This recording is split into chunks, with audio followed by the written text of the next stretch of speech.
to show you a keyboard replacement here on a Dell Inspiron 1521. Now the original keyboard has already been taken out, but I'll show you by putting the new keyboard in exactly how you get the original one out in the first place.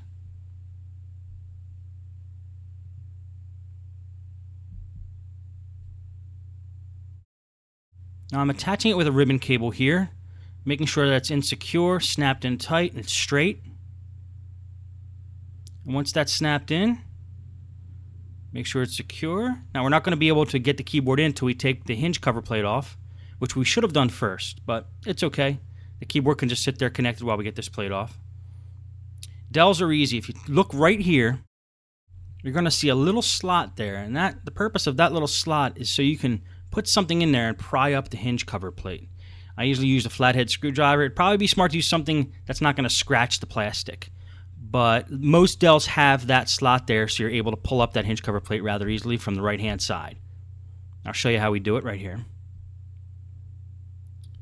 Just pry it up. It comes loose. You could also get a screwdriver under the actual hinge there. Pull it up. On Dells, most of the time they come off easily and they're not screwed in on the bottom, but it's wise to check.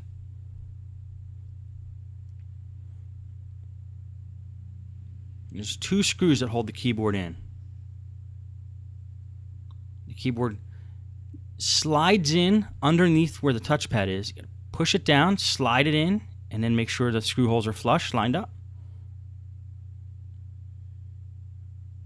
Make sure if there's any clips on the sides, they're clipped in. And put the two screws back to hold it in place. Just trying to make sure everything's flush the way it was when we took everything apart.